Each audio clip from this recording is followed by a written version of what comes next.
Chaitanya Mahaprabhu. All glories to the assembled devotees that come to these classes. And all glories to the Prabhupada Disciples Association. This association is focused on establishing or reestablishing in the minds of new devotees that A.C. Bhaktivedanta Swami Prabhupada is the successor in the disciplic succession coming from Bhaktisiddhanta Saraswati Goswami Prabhupada. Just like when you look at the Bhagavad-gītā, you don't see a proliferation of 150 successors from Bhaktivinoda Thakur to Bhaktisiddhanta to Bhaktivedanta Swami Prabhupada. So like that, Prabhupada, our Prabhupada, is the bona fide spiritual master. This is a very important principle that we preach to others and is part of the mission statement of the Prabhupada Disciples Association. So we have different statements that we are going to be posting on what our mission is. And number one, the number one mission is to establish Prabhupada in the minds and hearts of new people as the Acharya, coming from Bhaktisiddhanta Saraswati Goswami Prabhupada. He is the Acharya for ourselves and other people who aspire to become Prabhupada disciples.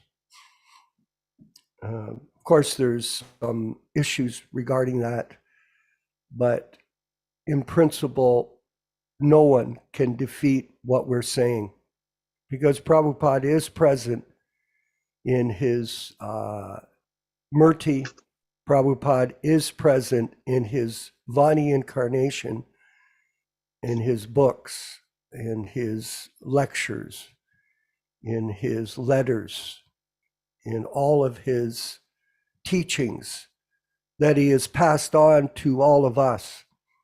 So this is one of our principles that we teach new people. Not, oh, you become my disciple, you become my follower. We are teaching people, and I'm just speaking in terms of my work here in Hamilton. I have some devotees that I've been cultivating for 35 years. 35 years. And they've been learning one thing, that Prabhupada is their guru. So this is why we're here, all of us, in this association, the Prabhupada Disciples Association. Number two, we are using only unadulterated books, those books that have not been edited by other people in the specifically in the ISKCON movement, for whatever reasons they have. It's very clear to us that Prabhupada has told us do not change my books. That is a rule that we follow. And we only read from the original unadulterated books. And we are, number three, we are working forward to publish the original editions this coming year. This is one of our main projects, is to publish the authorized books by His Divine Grace, beginning with the 1972 Bhagavad-gītā in its original perfect form.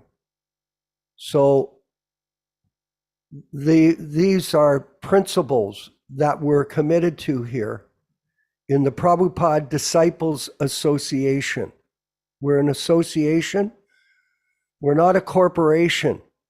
There's a difference between a corporation and an association, and I think all of you understand it. We're here to help each other in our Krishna consciousness. And I want to thank everybody, all of the Prabhus that are attending our classes, which are running 3 days a week without fail, thanks to our team of technologists. Wednesdays, the Chaitanya Charitamrita, it's being also streamed on Facebook, and it's being saved in our Prabhupada TV YouTube channel, which we will be expanding in due course, and making sure that people, other devotees, have an opportunity to be a part of this association. The association of devotees is very important, and it cannot be minimized. Sometimes people do that. I know that in our experience, there are many people that don't like Prabhupada disciples, for example, that were initiated by Prabhupada. They have some kind of a bad experience. But don't throw the baby out with the bathwater. That's a saying. It's not all bad. And you should be rest assured that this group is focused on Prabhupada as Jagat Guru. No question. And this is the foundation of our mission. No adulterated books, and we're going to publish and print Prabhupada's original books. And of course, we're looking in our association for people like yourselves who are joining us and being a part of this to take up the mission with us. So this is the Christmas time, and people are living out their fantasies as Grihamadis in the Karmi world, buying presents for their kids and this and that. But our present to the world is pure Krishna consciousness, the teachings of A.C. Bhaktivedanta Swami Prabhupāda. And this is basically our focus. People that want to be a part of it, you're welcome. If you're not interested, that's okay. Go chant with Sadhguru or whoever else you want to be with. So we'll carry on. I wanted to, we'll play the Jaya Radha Madhava prayers, and then we'll have our Bhagavad-gītā reading from our class leader today, Yaśodā-nandana Prabhu. All glories to the Sankirtan movement of Sri Chaitanya Mahaprabhu. Hare Krishna.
Vallabha Girivaradhari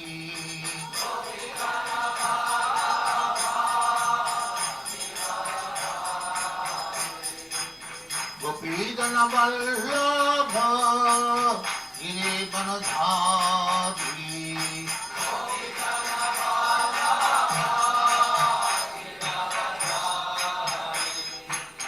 Yasodā-nandana Dāsa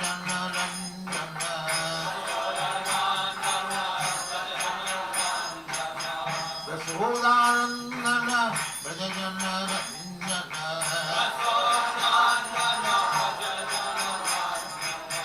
Yamunatiro Manachari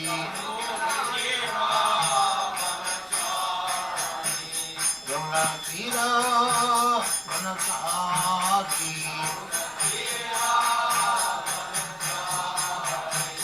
Jaya Radha Madhava Kunja-Bihari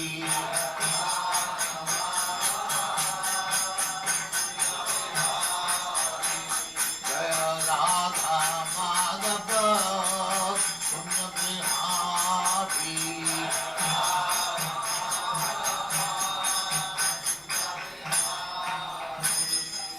Jaya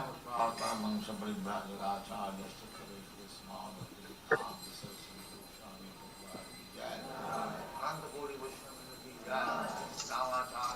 Om Ajnana-timirandasya Jnananjana-shalakaya Chakshurunmilitam yena Tasmai Shri Gurave Namaha Shri Chaitanya-manobhishtam Stapitam yena bhutale Swayam rupa kada mahyam Dadati svapadantikam Vandeham Shri Guru Shri Yuta Padakamalam Shri Gurun Vaishnavamscha Shri Rupam Sagrajatam Sahaguna Raghunatan Anvitam Tam Sajivam Sadvaitam Savadhutam Parijana Sahitam Krishna Chaitanya Devam Shri Radha Krishna Padan Sahaguna Lalita Shri Viśvakanvitam Scha E Krishna Karuna Sindhu Dinabandhu Jagatpati Gopesha Gopika Kanta Radha Kanta Namostute Tapta Kanchana Gourangi Radhe Vrindavaneshwari Vrishabhanu Sute Devi Pranamami Haripriye Vanchakalpa Tarubhyascha Kripa Sindhubhya Evacha Patitanam Pavanebhyo Vaishnavibhyo Namo Namah Sri Krishna Chaitanya Prabhu Nityananda Shri Advaita Gadadhara Srivasadi Gaura Bhakta Vrindam Hare Krishna Krishna Krishna Hare Hare Hare Rama Rama Rama Hare Hare. So today we'll be reading from Srimad Bhagavad-gītā from the original 1972 non-adulterated edition. We are reading from chapter number 7, text number 6. Venkat, text number 6? Yes, that's right. Yes. All synonyms, translation, and purports by His Divine Grace A.C. Bhaktivedanta Swami Prabhupāda, Founder-Ācārya of the International Society for Krishna Consciousness, also known as the Krishna Consciousness Movement. We are reading in the original book on page number 370. Etadyonini bhutani Sarvaniti upadharaya aham Kṛṣṇasya jagataha prabhavaha pralayastata. Etat, these two natures, yonini, source of birth, bhutani, everything created, sarvani, all, iti, thus, upadharaya, no, aham, I, Kṛṣṇasya, all inclusive, jagataha, of the world, prabhavaha, source of manifestation, pralayaha, annihilation, tata, as well as. Translation by Srila Prabhupada. Of all that is material and all that is spiritual in this world, know for certain that I'm both its origin and dissolution. Purport by His Divine Grace. Everything that exists is a product of matter and spirit. Spirit is the basic field of creation, and matter is created by spirit. Spirit is not created at a certain stage of material development. Rather, this material world is manifested only on a basis of spiritual energy. This material body is developed because spirit is present within matter. A child grows gradually to boyhood and then to manhood because of that superior energy, spirit soul being present. Similarly, the entire cosmic manifestation of the gigantic universe is developed because of the presence of the super soul Vishnu. Therefore, spirit and matter, which combine together to manifest the gigantic universal form, are originally two energies of the Lord, and consequently, the Lord is the original cause of everything. A fragmental part and parcel of the Lord, namely the living entity, may by manipulation of material energy construct a skyscraper, factory, or city, but he cannot create matter out of nothing. And he certainly cannot construct a planet or a universe. The cause of the universe is the super soul Krishna, the supreme creator of all individual souls. And the original cause of all causes, as the Katha Upanishad confirms, Nityo Nityanam, Chetanas Chetananam. Om Ajnana Timirandasya Jnananjana Shalakaya Chakshurun Militam Yena Tasmai Shri Gurave Namaha. I offer my respectful obeisances unto my spiritual master, Srila Prabhupada, who has opened my eyes from the darkness of ignorance with the torchlight of transcendental knowledge. Namaum Vishnu Padaya Krishna Prestaya Bhutale Srimate Bhaktivedanta Swami Namine.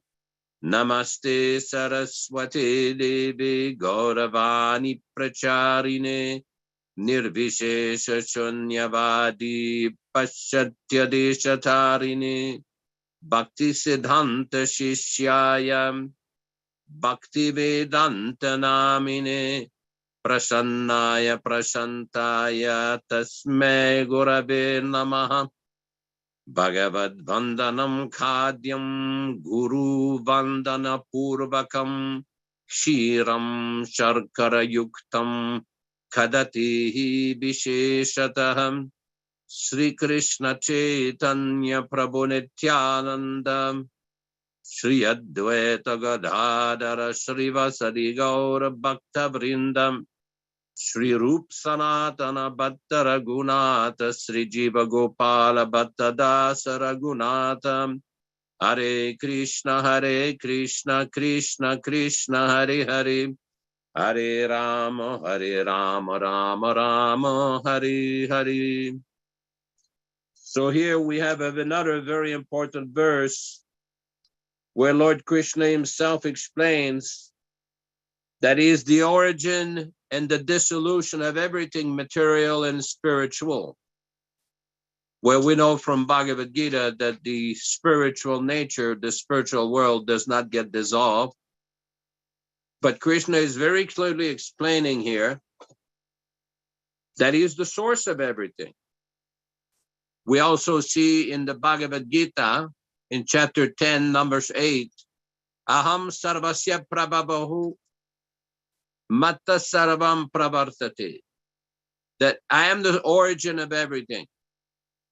We regularly read in Brahma Samhita, the text number 1, where Brahma is describing Lord Krishna, Sarva Karana Karanam. It is the cause of all causes. Same basic fundamental principles. Srila Prabhupada gave a lecture once. He quoted a section of the Taittiriya Upanishad, Yato Vayimani Bhutani. The definition of God is he who creates everything, who maintains everything, and he who remains after the annihilation. We see in the Vedic scriptures, the Upanishads, Bhagavad-gītā, Srimad Bhagavatam, Puranas, Samhitas, the entire body of Vedic literature is basically the glorification of Lord Krishna, of Lord Vishnu, the source of everything. Vede Ramani Cheva, Purana Bharati Tada. That all of these Vedas, Ramayana, Mahabharata, everything is simply men. Vishnu Sarvatra Giyate, the glorification of Lord Vishnu, Lord Krishna. This section of Bhagavad-gītā is very important. I've often told the story that when we first went to Bangalore in 1971, we met some arrogant pundit who came to us trying to debate.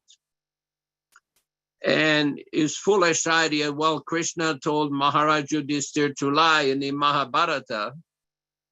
Krishna was dancing with the gopis, trying to find fault with Krishna.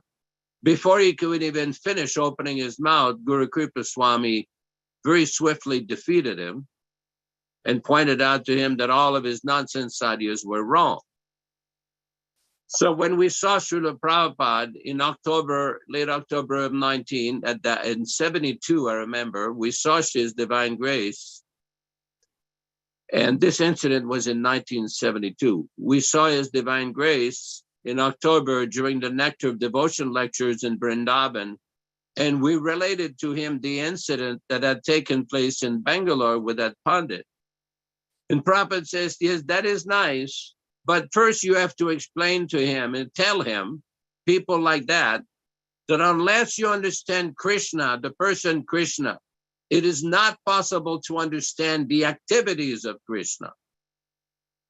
Because we often see some critics, Mayavadis, impersonalists, so-called scholars, so-called pundits, who have the audacity and the temerity to criticize Lord Krishna, trying to find fault. So Prabhupada says, you tell him like that.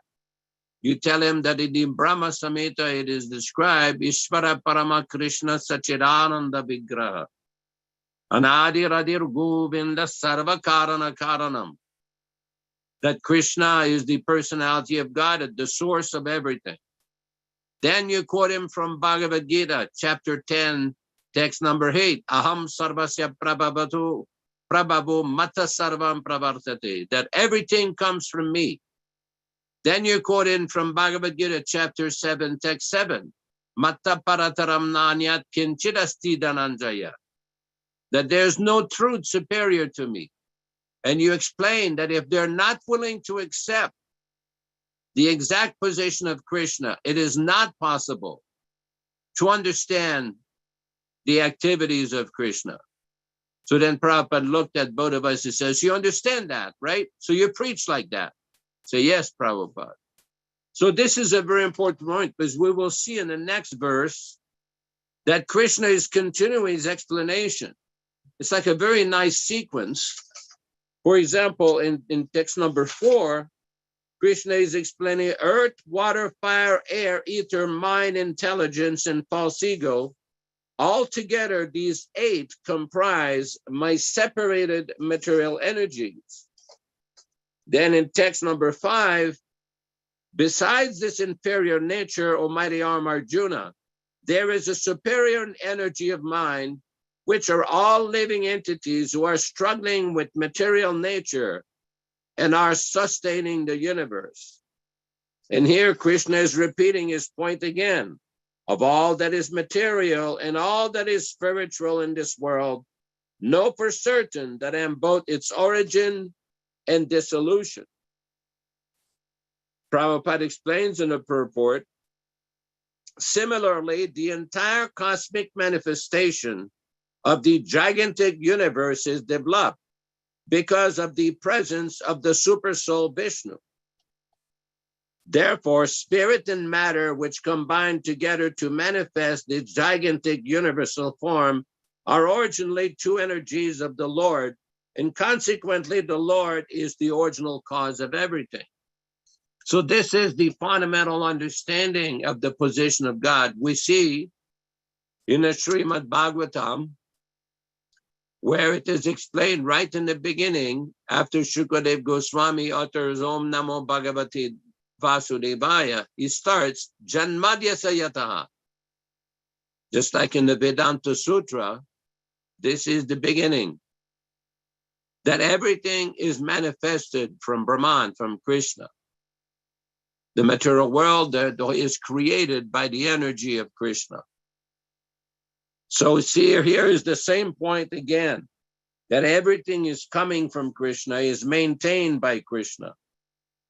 In other words, it is maintained by spiritual energy.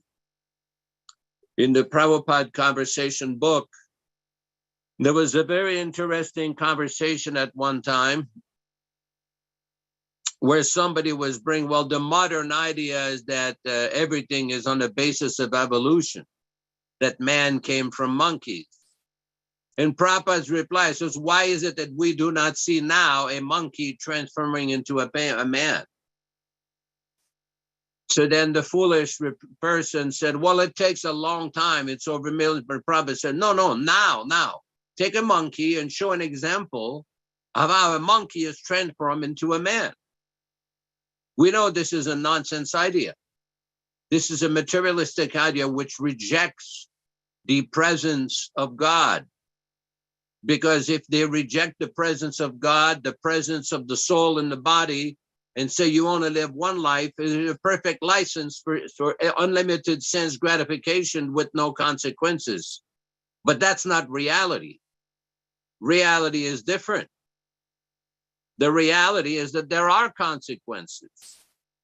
There's consequences for everything. Just like sometimes we see blind people and people raise, well, why is God alive? Why is this person born blind? Why is a person blind? What people do not know is there's a reaction for everything. It is described in one of the Puranas that if you extinguish a lamp that has been offered to the deity, a flame, you will be blind in your next life. But people do not know. They don't understand. They don't believe. There's so many things they say, I don't see and I don't believe. Well, you may not believe, but it is a fact. The Shastras describe everything. In one conversation, Prabhupada was arguing with various members of a Christian sect. Say, well, we don't accept, they were pointing out to Prabhupada, we don't accept this reincarnation. Then Prabhupada's reply was, how do you explain the different varieties of life, even in human society? How do you explain? Why is it some people are born with different levels of intelligence? Some people are born with different levels of beauty. Some people are born in a rich family. Some poor people are born in a poor family. Some people are born, you can see very short time, they have the intelligence of a genius. And some people have the intelligence of an ass. So there's different situations. Why? Where does it come from? Unless somebody is willing to accept that there's karma, previous karma. It is impossible to explain. People may say, I don't believe. Well, you may not believe, but at the time of death, the exam will be there. Just like if you go to university to study engineering or mathematics or law or medicine, some of these complex subjects, at some point you have to take an exam. You have to take an exam and pass the exam. If you don't pass the exam, you don't graduate. So in this life, there will be an exam at the time of death. All the activities will be reviewed. Prabhupada would often relate the story that when he was in Calcutta in school, one Christian professor used to bring, well, there is no witness to the activities. In order to judge somebody, there has to be a witness. Prabhupada said, yes, there is a witness. There's the super soul. The demigods are witnesses. There is witness. There is arrangement. There is superior arrangement. Karmana devanetrena, jantu deha upapattaye. By previous karma, by the arrangement of deva, the superior nature, a person is giving a body according to his past actions. Nowadays, it's become popular to disregard any superior authority, this atheistic ideas. And this is a path towards sense gratification. Pravritirasha bhutanam nivritir tu mahafalam. In the Manu Samhita, it is described that the path of sense gratification, this is the natural tendency of everybody. This is the natural tendency to engage in this unrestricted sense gratification. But nivritir tu mahafalam. Mahafalam means a greater result. By renouncing that tendency for sense gratification, one will achieve a much greater result. That is why all the great acharyas and prophets and great saints and sages and sadhus, they all recommend, don't be attached to this world. Tamaso ma jyotirgamaya. This is the world of darkness, the world of ignorance. Strive towards the light, towards Krishna, towards God. And the question comes, well, how do we do that? Because nowadays, we see that there are so many disturbances, even in different organized religions, institutional religions. We have seen so many disturbances in our own backyard. Why? Because the tendency is to deviate. But if one follows the path of the great acharyas, Mahajano yena gata sapantaha, one should follow the path of the Mahajans. And the foremost Mahajan in recent history is Srila Prabhupada. We have seen in this Bhagavad-gītā, the 1972 non-adulterated Bhagavad-gītā. Now, Prabhupada, there was a picture of him in New Vrindavan, beautiful picture, and they put the greatest exponent of Krishna consciousness in the Western world. And some impudent sahajiyas, some nonsensical guru tyagis took that statement out of their revised, adulterated Bhagavad-gītā.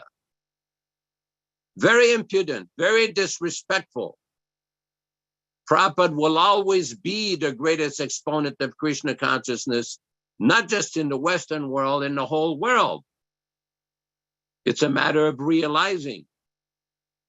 It's not difficult to understand. One can look at his activities. One can look at what he has achieved. One can understand the position of His Divine Grace. He was predicted. Prabhupada was predicted. It is not very difficult to comprehend if one is not envious, if one is not resentful of His Divine Grace or ambitious to occupy his position. It is not difficult to understand. Not difficult at all. Chaitanya Mahaprabhu predicted that one day his name would be spread in every town, village, and farm all over the world. So Srila Prabhupada fulfilled that prediction. He traveled all over the world, established the Krishna Consciousness movement. And simply what we have to do is follow in his footsteps. Just like it says, Mahajana yena gatasa pantaha. It is not complicated to understand. If one acts in the mood of surrender, in the mood of just doing service, of being a servant to his divine grace, it is not complicated. Srila Prabhupada writes in the Srimad Bhagavatam, 3rd canto, 9th chapter, text number 12, the Lord is unmindful of the non-devotees, although he is sitting within everyone's heart as well-wisher and super soul. However, he also gives them the chance to receive his mercy through his pure devotees who are engaged in missionary activities.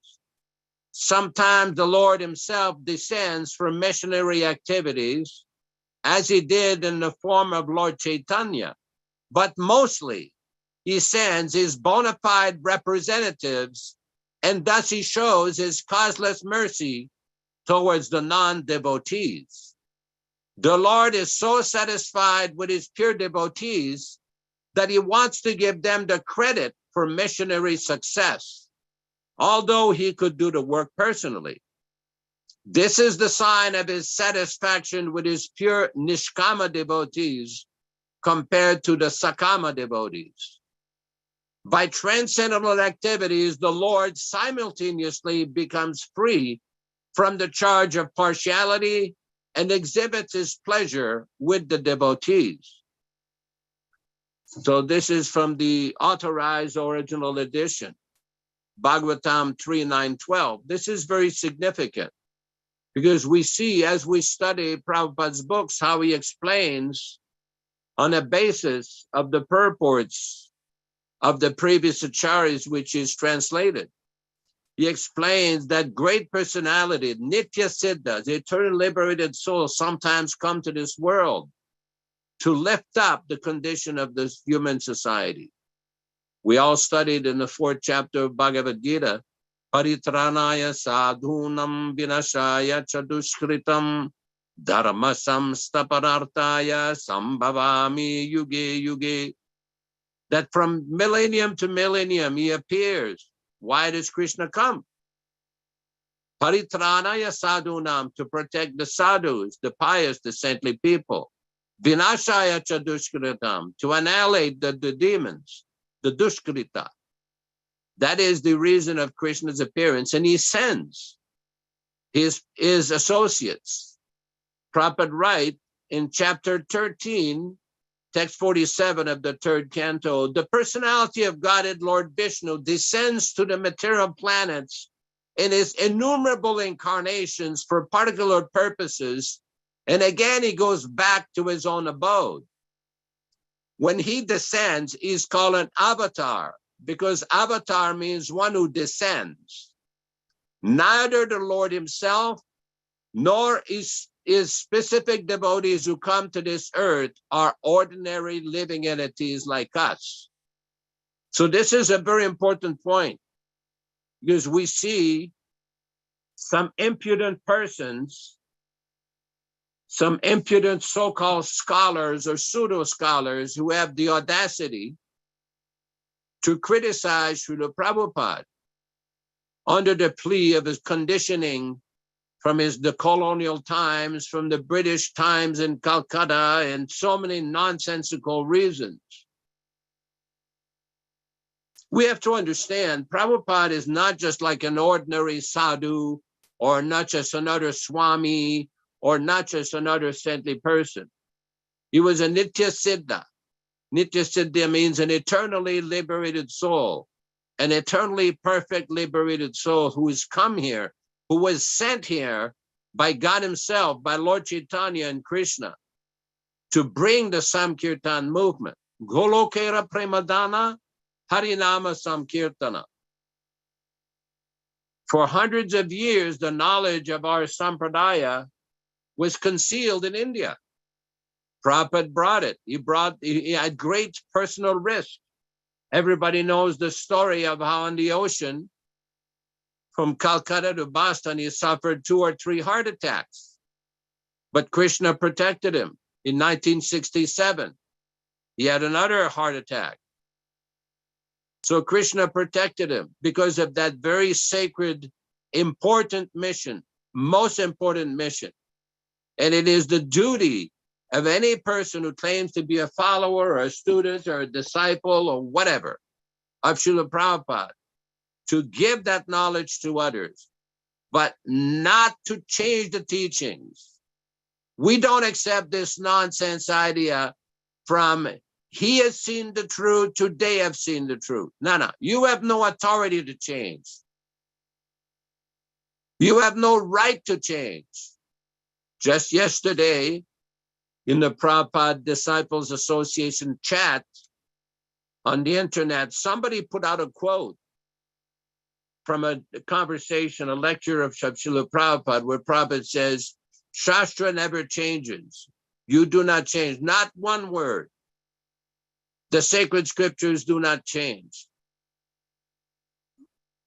And this is a big problem that the movement is facing. This Krishna consciousness movement is like in a quasi-crisis because some impudent, over-intelligent persons, under the plea of so-called editing or grammatical embellishment, have the audacity to change Prabhupada's books.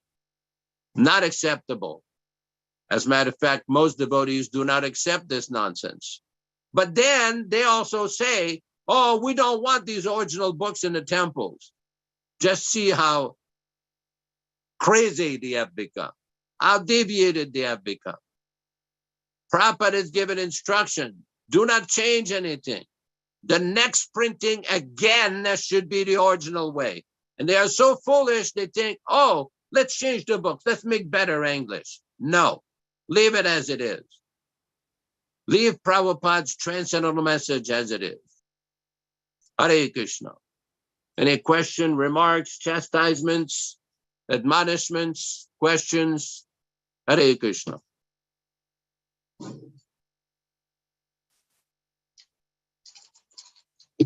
Gauramani, you have question? You have remark? Oh, we had Viśvakarmā Prabhu. Okay, go ahead, Viśvakarmā Prabhu. Hare Krishna. Hare Krishna, glorious to Srila Prabhupada. I wanted to go back to the text here, 6, and just refer to the purport where Prabhupada says, everything that exists is a product of matter and spirit. Spirit is the basic field of creation, and matter is created by spirit.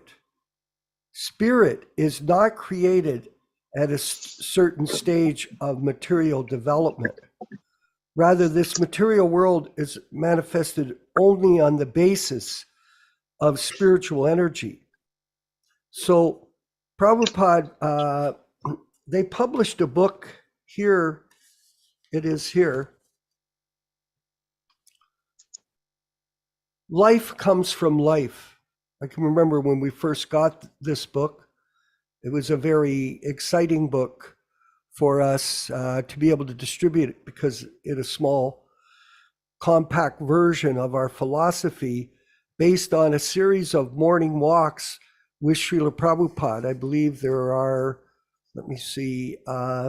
16 morning walks that Prabhupada was on where they focused on this topic that life comes from life, not from matter. And I want to read a little bit for us to give us some understanding of how Prabhupada was exposing the scientists who live in the mode of ignorance. How can a person have perfect knowledge when they live like an animal, a cat or a dog? This so-called PhD nonsense. I've had a lot of experience with so-called PhDs personally, and they are lunatics. So Prabhupada explains here, they say that life is Karandar. They say that life is produced by chemical laws. Srila Prabhupada, As soon as there is a law, we must take into consideration that someone made the law. Despite all their so-called advancement, the scientists in their laboratories cannot produce even a blade of grass. What kind of scientists are they? Dr. Singh. They say that in the ultimate analysis, everything came from matter. Living matter came from non-living matter. Srila Prabhupada. Then, where is the living matter coming from now? Do the scientists say that life came from matter in the past, but does not at the present? Where is the ant coming from now? From the dirt? The missing link, Dr. Singh. In fact, there are several theories explaining how life originated from matter, how living matter came from the non-living. Srila Prabhupada, casting Dr. Singh in the role of a materialistic scientist. All right, scientist, why is life not coming from matter now? You rascal! Why isn't life coming from matter now? Actually, such scientists are rascals. They childlessly say that life came from matter, although they are not able to at all prove it. Our Krishna Consciousness movement should expose all these rascals. They are only bluffing. Why don't they create life immediately? In the past, they say life arose from matter, and they say that this will happen again in the future. They even say that they will create life from matter. What kind of theory is this?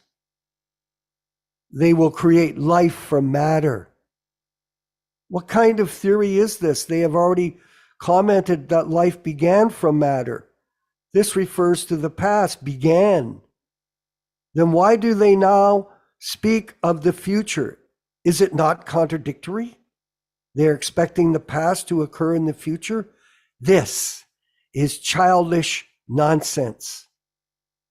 They say that life arose from matter in the past, Karundar speaks. And they say they will create life in the future. Srila Prabhupada, what is this nonsense? They cannot prove that life arises from matter in the present. How do they know life arose this way in the past? Dr. Singh. They are assuming. Actually, I just wanted to comment. One of my lawyers told me in a case, never assume anything. Never assume anything. It's simply mental speculation. You're guessing because you never know what the real answer is. You just think it is. Srila Prabhupada, everyone can assume, but this is not science. Everyone can assume something. You can assume something. I can assume something, but there must be proof. We can prove that life arises from life. For example, a father begets a child. The father is living and the child is living. But where is the proof that a father can be a dead stone? Where is their proof? We can easily prove that life begins from life, and the original life is Krishna. This also can be proven. But what existence exists that a child is born of a stone? They cannot actually prove that life comes from matter. They are leaving that aside for the future. And then on the walk, everyone laughs. Ha, ha, ha. Prabhupada was very flamboyant, in a sense, with his devotees. Everybody was enjoying. We always enjoyed walking with Prabhupada and listening intently to every word he would speak. It was like a treasure house of knowledge in those atmospheres of the morning walks. So beautiful. I only wish I had gone on more walks, but it was restricted.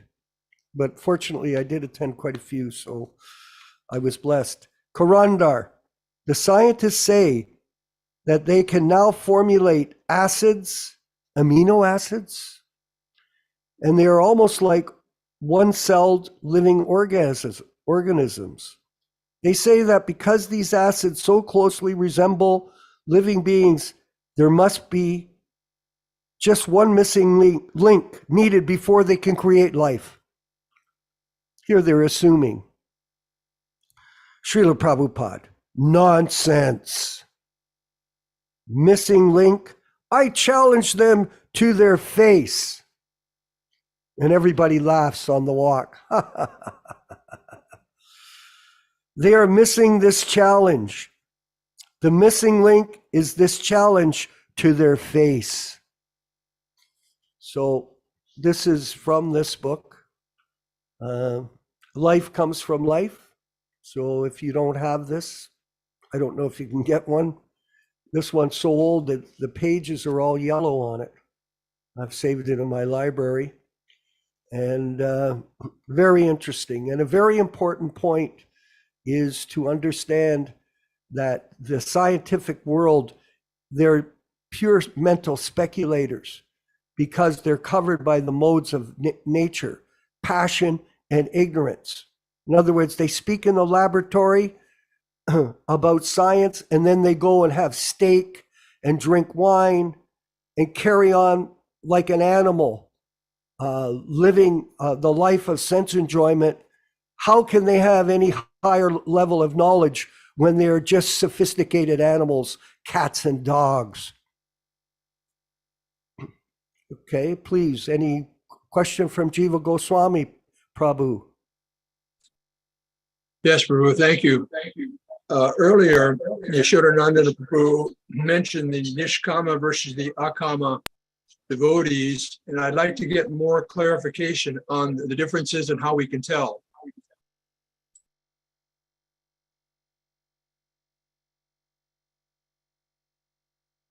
Prabhu, you're on mute. Sakama devotees are devotees who are engaged in devotional service, but are still involved with various material desires.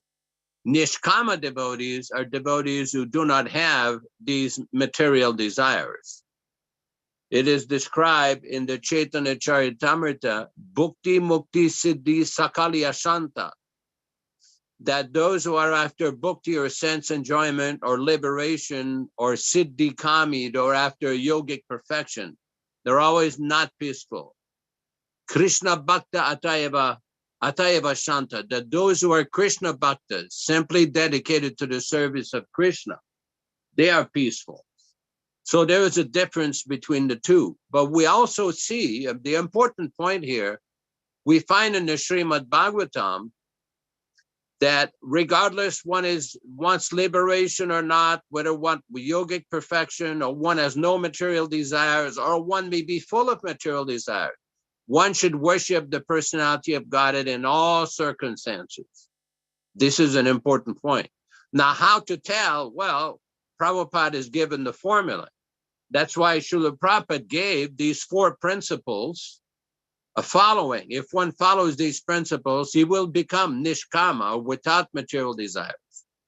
But one has to be careful because we've practically seen, even in the practice of devotional service, that different practitioners on distant level become again entangled in this bhakti problem. We're after bhakti yoga, not bhakti yoga. Bhakti means sense enjoyment. Bhakti means loving devotional service. So it's very important to keep steady on the path, and then gradually everything will become revealed. I hope that helps. Any other questions or remarks? We must have a very good crowd today. Everybody understands first time when they hear. Shrutidar. Yes, Goramani, I see you're ready to make a comment. I see. How is the Sankirtan in Mayapur?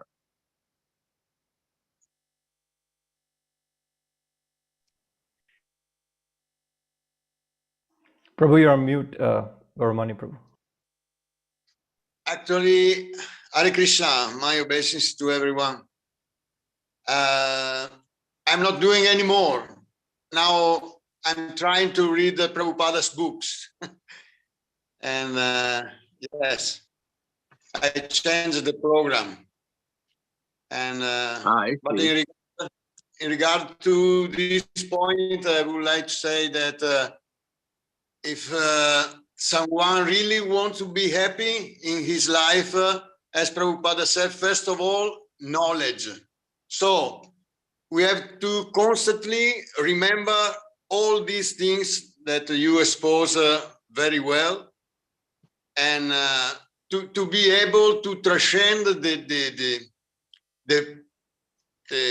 tests that comes in our life. That because as Prabhupada said, when someone take the path of self-realization, we are declaring war to Maya. So we are in war. And to fight this war properly, we should always remember this point that we are eternal servants of the Lord. So thank you for all your wonderful classes and teachings. Hare Krishna. Jiva Goswami Prabhu, please go ahead. Prabhu, I want to expand on this idea of tests and how we can, as an association of Prabhupada disciples, how we can develop tests so that we can know that we're not only hearing knowledge, but that we're keeping it in our brains and utilizing it in our lives. Can we develop a series of tests where we can test ourselves to say, okay, how you doing? Are you getting along in Krishna consciousness? Well, that's a good point. The test is if whether one becomes detached from material energy. That's the fundamental test. Detached from sense gratification. That is the fundamental test. As far as the written test or a regular examination, that is also there. We can develop those. I mean, just like I hear that you're trying to develop a class on Nectar of Devotion, you could develop a test with various questions that could be sent to various devotees or participants to judge whether or not they're actually hearing properly and understanding properly. That is one, it's not very difficult. As a matter of fact, in 1977, when I had the good chance to be with Srila Prabhupada in May of 77, and at night I was with him for 2 hours, and he gave me a lot of instruction how to structure the classes with the Gurukul children and other devotees. And one of the things he says, when you read my books, you pull out all the quotations, all the Bengali quotations, all the Sanskrit quotations. That is one point. Another point, he says, any analogies or examples, pull that separate. Another point is you analyze the various most important points in the purport. And finally, it says you develop a list of questions. You read the purport and develop a list of questions, and then you get the answer from that same purport. Just like here, we read in this purport, Prabhupada says in the middle of the purport, a fragmental part and parcel of the Lord, namely the living entity, may by manipulation of materiality construct a skyscraper, factory, or city, but he cannot create matter out of nothing. So a question could be asked, can a living entity create matter out of nothing? And we can refer to that specific sentence from His Divine Grace, how Prabhupada explains he cannot construct a planet or universe. Like that, there are so many points in each and every sentence, each and every purport. What Prabhupada was trying to say is like basically read the purport, develop some questions, the answers is there in the purport, and like that you discuss. You know, but one point is there was one devotee named Sudama. He was an African-American devotee, very nice devotee. He was the first one who went to Japan to open up the movement there. He told me a story one time. He went to Srila Prabhupada. He said, well, Prabhupada, I have a problem.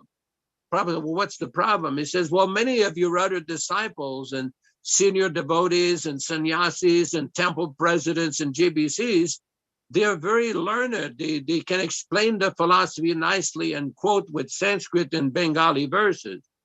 But I don't know Bengali or Sanskrit verses or anything. Prabhupada says, it doesn't matter. Just read my books and present the philosophy in your own words. That's all you have to do. So this is the important point, to present the essence of Srila Prabhupada's teachings, the essence of Prabhupada's words as it is, without speculation and without distortion. I hope that helps.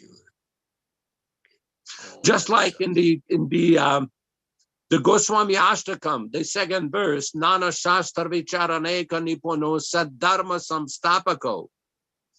When the Nectar of Devotion book came out in 1970 in Los Angeles, every day after Prasadam, we would read for 40 minutes. Prabhupada told the devotees they should read the book. So this is a very important point. But that specific Sanskrit verse, it says that the 6 Goswamis were very expert, Nana Shastram, in various scriptures, Vicharaneka Nipuno. Nipuno means that they are very expert in reading these various scriptures scrutinizingly. Why? Saddharma Samstapako, to establish the real transcendental system of devotional service for all living entities. So Prabhupada is given this knowledge very nicely distilled, all these complex Sanskrit texts and complex Bengali translation in simple English, but he mixed it in with so many different examples, analogies, Sanskrit verses. All we have to do is do that. I remember one Gurukul kid was making a note in a notebook of every time either a Sanskrit word in the purport or 2 Sanskrit words or a Sanskrit verse or Bengali verse. He would write down the quotation. And he had a whole book of all these different quotations. Just on the basis of that, he was able to learn the philosophy nicely and present it. It's not very complicated. Just like there's a a very short thing in the Bhagavad-gītā, one place, Yajna vai Vishnuhu, that the purpose of sacrifices is to please Lord Vishnu, or Hare Nama eva kevalam. It's very simple. Preaching doesn't have to be very complicated. The person doesn't have to study Sanskrit to study Panini grammar for 12 years. Prabhupada has already done that. He's already studied everything. All we have to do is attentively hear and present what he is given in a simple way. It's very not complicated. Just like recently, I have a neighbor, and this neighbor got into some legal problem. So I was helping her with a couple of things, and she came in my puja room. She took her shoes off, and I explained to her what the deities were, and she was asking me, what are all these books on the shelf?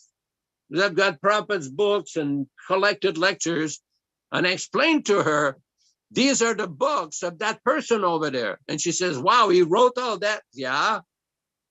And she says, explain to her what is the Govardhan Shila? Showed her the Krishna book. That the Krishna book is the actual activities of God when he came to this planet 5,000 years ago. And she says, wow. Because nobody has that depth of knowledge of who is God, what did he do, where does he live, how to get back to him. It's all there. Everything is there, given by Srila Prabhupada. That's why I get upset when I hear devotees telling me, well, what about this other book, that other book? Okay, well, that's fine. We know there's a lot of books, a lot of nice transcendental books, but these books that have been written and compiled by His Divine Grace, these are the books that it's our duty. It is our duty to read these books, study these books, and preach from these books. Then when we do all that, and all the collected lectures, and all the audio tapes, and all the 7,000 letters, and all the collected teachings on Bhagavad-gītā, Srimad Bhagavatam, everything, And this is sufficient for self-realization and preaching of Krishna consciousness.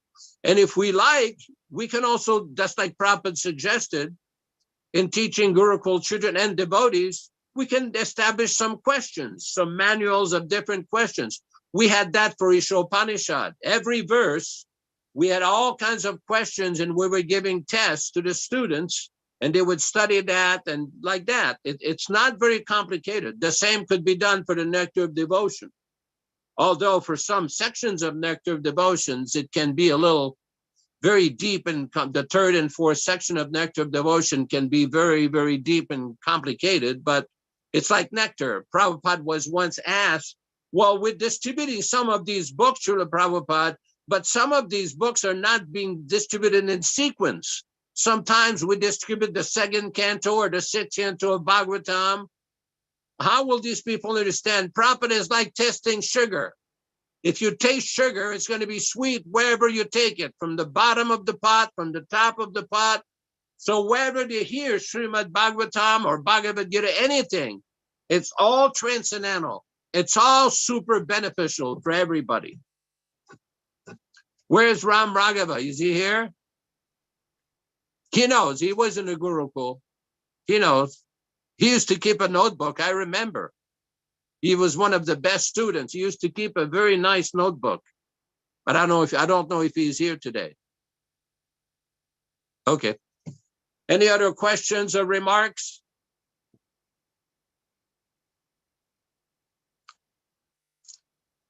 I guess no more questions. We have another half an hour. Vijay Pandit, Hare Krishna. Where is Vijay Pandit?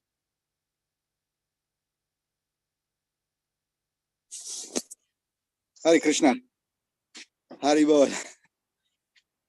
I'm just trying to ring the bells here for the next door to door, and I will not participate it for all the class, but I'm listening just 2 minutes. You Okay. give a very special portion, Sankirtan portion. Very good. The last sentence you said. Hari Bol. I greet you all. Hare Krishna.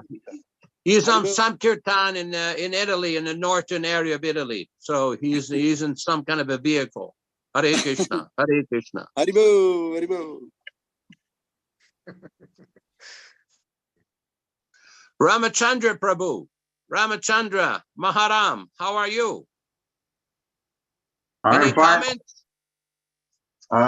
No, I actually understand everything very clearly. I have Very no good. question. Maybe we can read on to the next verse if nobody has questions. Text number 7. Matta parataram nanyat kinchidasti dananjaya mayi sarvamidam protam sutre manigana iva mataha beyond myself parataram superior na not anyat anything else kinchit something asti there is dananjaya O conqueror of wealth mayi in me sarvam all that be idam which we see protam strung sutre on a thread maniganaha pearls eva likened. Translation by Srila Prabhupada. O conqueror of wealth, Arjuna, there is no truth superior to me. Everything rests upon me as pearls are strung on a thread. Purport by His Divine Grace. There is a common controversy over whether the supreme absolute truth is personal or impersonal. As far as Bhagavad-gītā is concerned, the absolute truth is the personality of Godhead, Sri Krishna, and this is confirmed in every step. In this verse in particular, it is stressed that the absolute truth is a person, that the personality of Godhead is the supreme absolute truth, is also the affirmation of the Brahma Samhita, Ishvaraha Parama Krishna Sachidananda Vigraha. that is, the Supreme Absolute Truth Personality of Godhead, is Lord Krishna, who is the primal Lord, the reservoir of all pleasure, Govinda, and the eternal form of complete bliss and knowledge. These authorities leave no doubt that the Absolute Truth is the Supreme Person, the cause of all causes. The impersonalist, however, argues on the strength of the Vedic version given in the Shvetashvatara Upanishad. Tato yam uttarataram tadarupamanamayam yaetadviruramrita stibavanti atitare dukkam evapi yanti. In the material world, Brahma, the primeval living entity within the universe, is understood to be the supreme amongst the demigods, human beings, and lower animals. But beyond Brahma, there is transcendence. There is the transcendence who has no material form and is free from all material contaminations. Anyone who can know him also becomes transcendental. But those who do not know him suffer the miseries of the material world. The impersonalist puts more stress on the word arupam, but this arupam is not impersonal. It indicates the transcendental form of eternity, bliss, and knowledge as described in the Brahma Samhita quoted above. Other verses in the Shvetashvatara Upanishad substantiate this as follows. Vedahamitam Purushan Mahantam Aditya Varnam Tamasaparastatam Tameva Vidbhanamritaiha Babati Nanya Panta Vidyate Ayanaya Yasmat Param Na Paramasti Kinchid Yasma Naniyo Najyayo Asti Kinchit. I know that Supreme Personality of Godhead, who is transcendental to all material conceptions of darkness. Only he who knows him can transcend the bonds of birth and death. There is no way for liberation other than this knowledge of that Supreme Person. There is no truth superior to that Supreme Person because he is the supermost. He is smaller than the smallest and is greater than the greatest. He is situated as a silent tree and he illumines the transcendental sky.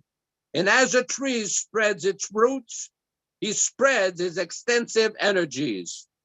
From these verses, one concludes that the Supreme Absolute Truth is the Supreme Personality of Godhead, who is all-pervading by his multi-energies, both material and spiritual.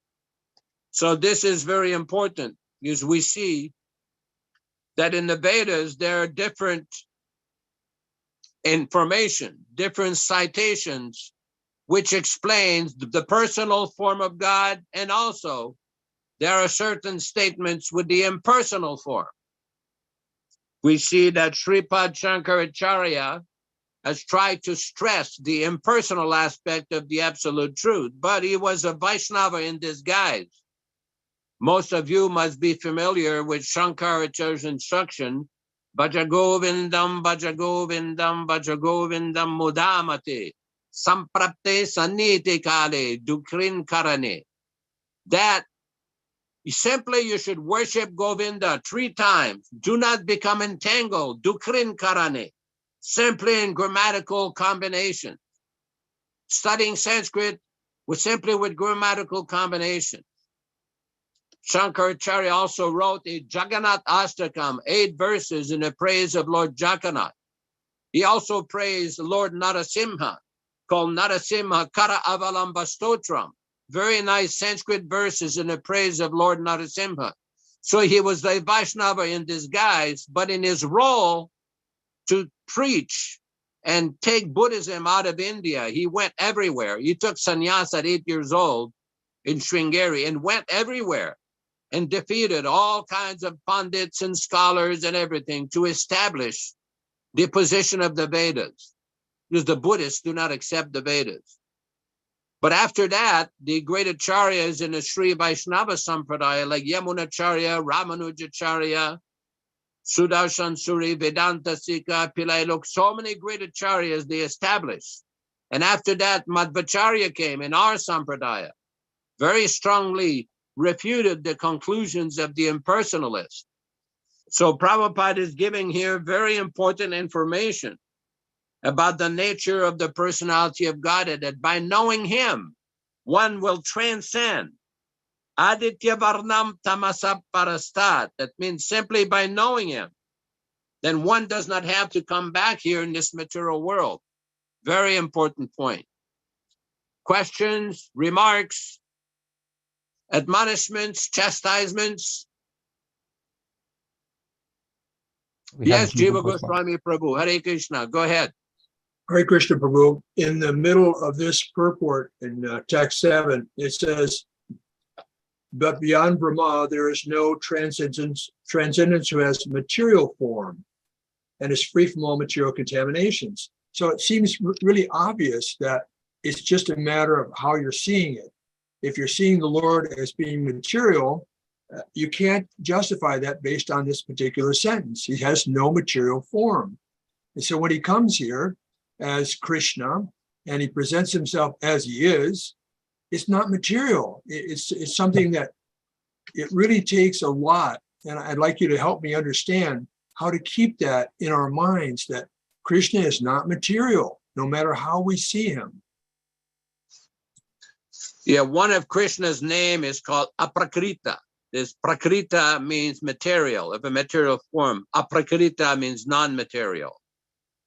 You see, the problem we don't have that problem, but impersonalists, realizing that there are so many statements in the Vedas that establish the personality of God. Like some of you must know this verse, Nityo Nityanam Chaitanas Chaitananam. That is the supreme eternal amongst all eternals. So the personalists, they invented these different classifications of interpretation of Vedic texts. That some texts are superior and some texts are inferior. So the texts that describe what's called Saguna Brahman, make God with qualities and a form, these are inferior texts. And the texts that describe the impersonal feature of the Lord, these are the superior texts called Paramartika. Vyavaharika and Paramartika. Paramartika means superior. Vyavaharika means inferior in their classification. But this classification is nowhere found in the Vedas. It's a complete speculation. So they read the Vedas and they have this interpretation that this text is superior, this text is inferior. But this is not the way to understand. That's why these great acharyas like Ramanuja, Vedanta Deshika, Madhvacharya, Jayatirtha, Vyasatirtha, they spent so much time with their sacred commentaries refuting in detail, in considerable detail, all these nonsense misinterpretations. But this is a very good point that you make, that Lord Brahma is in the material world. He's the most powerful living entity in the material world to create the world. But beyond him is the spiritual world. There's the Brahma Jyoti, there's Vaikuntha, Goloka, Vrindavan. But the Mayavadis do not accept that. Although Krishna says, right in the Bhagavad-gītā, Yad Gatva Nadivartante Taddama Paramam Mama, that my abode, Maddama, Dhamma means abode, my place.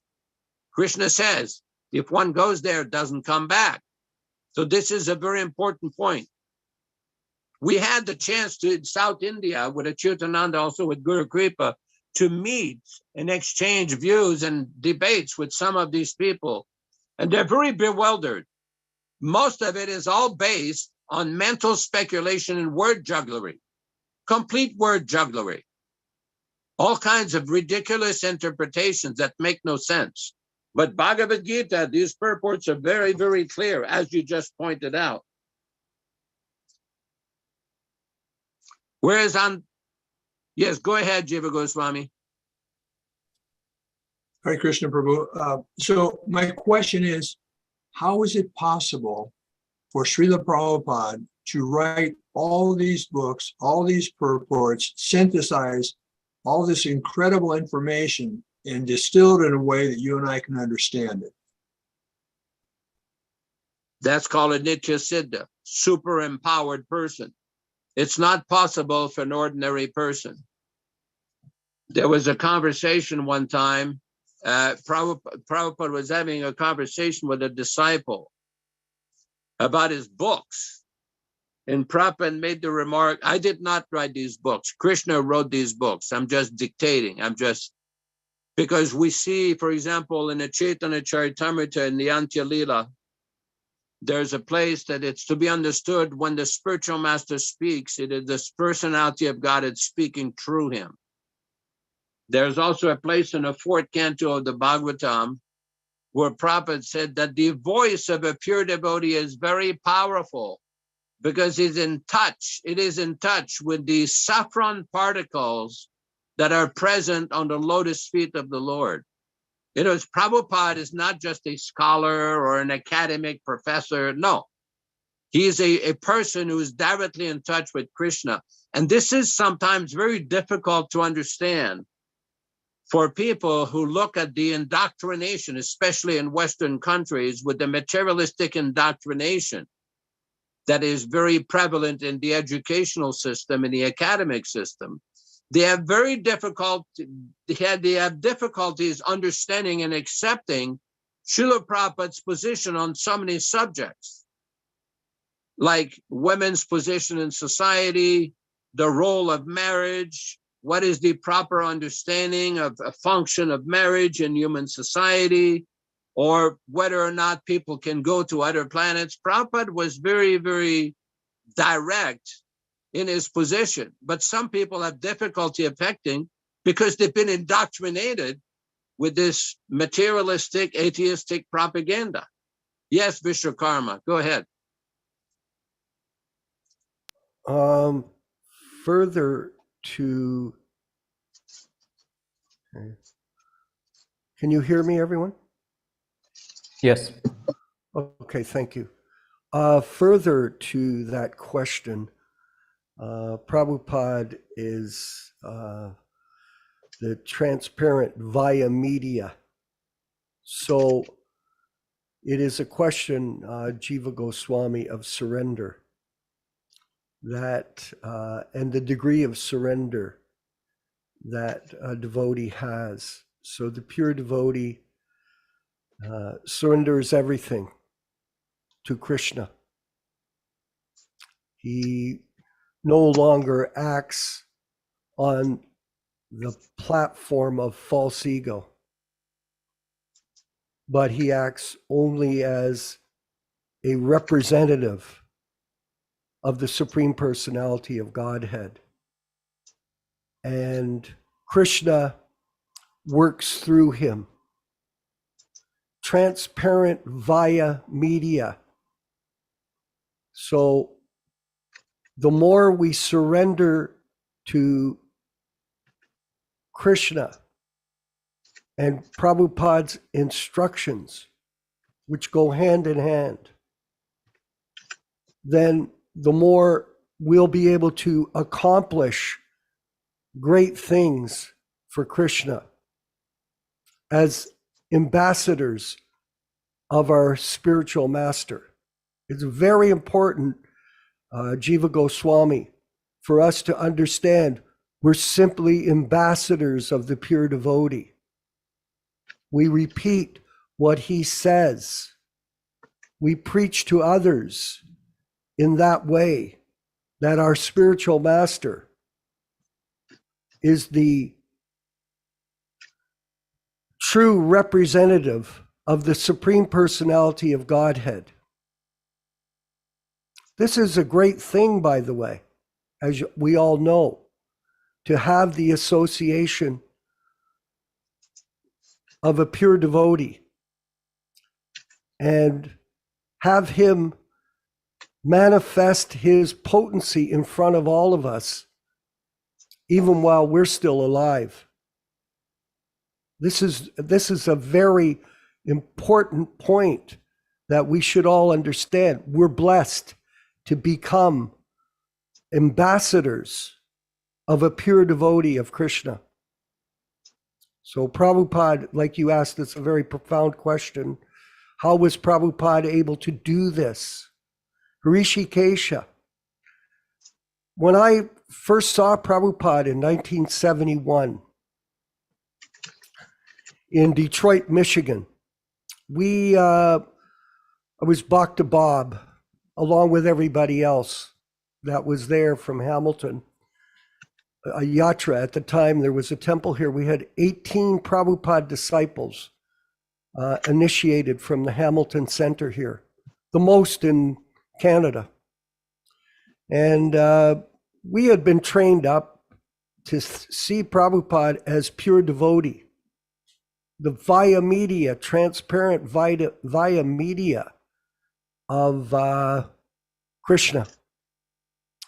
And so when we got to the airport, I was very nervous to even look at Prabhupada.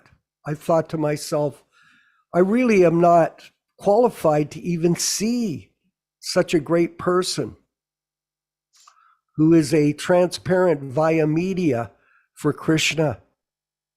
We believe that with all of our intelligence and all of our conviction. That was our understanding. It wasn't sentimental. It wasn't speculative. It wasn't an assumption. We believed it. And when we got to the airport, we all went up to the terminal where Prabhupada came out. And when we got there, we were waiting for him to depart the plane. And I thought, oh, we forgot to bring books. We had Back to Godhead magazines. So I ran back to the van and picked up a bag of magazines. I thought, okay, we've got to do that. That's what Prabhupada wants us to do. And I got back up to the landing area where Prabhupada was coming in. And then finally he emerged. I still couldn't look, Jiva Goswami. I thought, I'm too fallen to even look at this person. And then Prabhupada, I was in the crowd and all the devotees were there. There was a lot of people weeping in ecstasy, in joy at seeing the pure devotee. And I was thinking, gee, I better look. And then I thought, this is ridiculous. Like, what am I doing here? You know, Prabhupada's in front of me. I got a chance to meet him, in a sense, and I'm afraid to look. I thought, I'm too fallen. So I thought, okay, I'll look. And I saw Prabhupada through the devotees. You know, I looked between the devotees. I was just one of the insignificant persons in the room. And the first thing I saw, Prabhu, was someone, Prabhupada, drinking from a loda. Now, I thought, he had the loda up above his head, and the water was streaming down. His lips were not touching the loda, but the water was streaming down like silver. Glistening silver stream of water, and he was drinking the water. And at that moment, I got the realization that Prabhupada had been completely taken over by the Supreme Personality of Godhead, and he was simply an instrument in his hands. That was the realization. Vividly, I still have that realization. Even when I'm telling you at this moment, I can feel it. When I first saw Prabhupada, that he had completely surrendered his physical body, his mind, everything that he owned, his money, everything to the service of the Supreme Personality of Godhead. And now he was the instrument in the hands of the Supreme Lord. This is Krishna consciousness. To see the pure devotee as the the pure, transparent via media for Krishna. And so we're at the end of the class, and we'll take one last question from Jiva Goswami or comment. please. Hare Krishna, Prabhu, thank you so much for recounting that. I just want to say that this idea of not being qualified to see Srila Prabhupada and to follow him is how corporate ISKCON manipulates the people, the new people that are coming. So I want to encourage everybody that's here or that watches this, don't wait around. You've got the truth here. It's being presented by the Prabhupada Disciples Association. Don't wait around like I did and think that you are not qualified to meet Srila Prabhupada. Hare Krishna. Glories to Srila Prabhupada. Yes, Yaśodā. I just want to make a comment before we leave. Every day, I look on the Prabhupada Disciples Association chat and I see the picture of these deities of Jiva Goswami Prabhu's wife, Anda Bahya Mataji. And these deities are truly so exquisite and very, very beautiful. And I encourage everybody to take a very close look at the level of deity worship that this Mataji and her husband are doing. This is truly inspiring to see this level of dedication and this level of selflessness in worshiping Krishna. You take a look on the internet at the pictures of Radharani, the decorations. It's quite amazing. I just want to point that out. Thank you very much. And one last comment I was saving was, please also work on cultivating people in your what's called warm market. Those people that are close to you, that are your friends, that are interested in spiritual life, help them to come to the platform of taking up sadhana bhakti.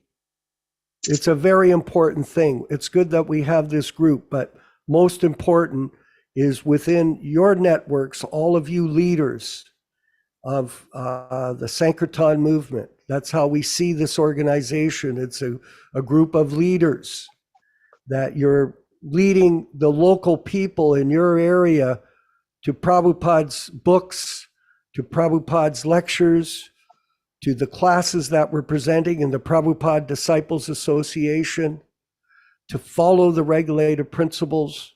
These things will greatly please Srila Prabhupada, and they'll greatly please Krishna. Anyone who preaches Krishna consciousness to others, practices themselves, they are the greatest servants of the spiritual master. All glories to Srila Prabhupada. If you could play the kirtan for us, we'll end up this class from the Prabhupada Disciples Association. Hare Krishna,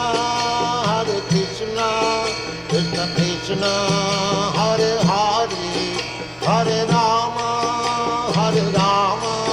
Rama Rama, Hare Hare. Hare Krishna, Krishna Krishna, Hare Hare, Hare Rama, Rama Rama, Hare Hare. Hare Krishna, Krishna Krishna, Hare Hare, Hare Rama, Rama Rama, Hare Hare. Hare Krishna, Krishna Krishna, Hare Hare, Hare Rama,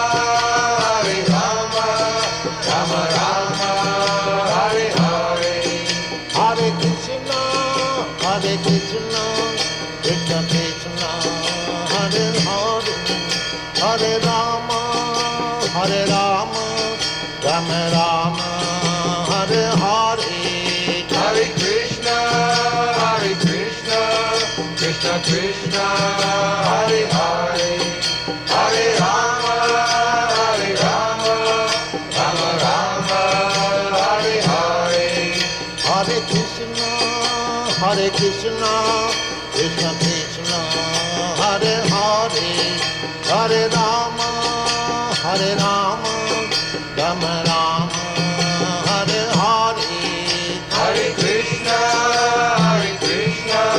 Krishna Krishna, Hare Hare, Hare Rama, Rama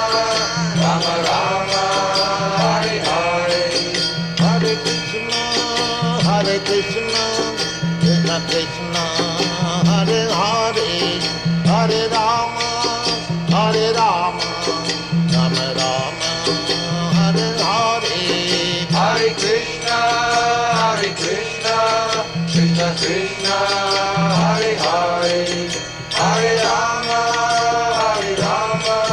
Rama Rama, Hare Hare, Hare Krishna, Krishna Krishna, Hare Hare, Hare Rama, Rama Rama, Hare Hare, Hare Krishna, Krishna Krishna, Hare Hare, Hare Rama,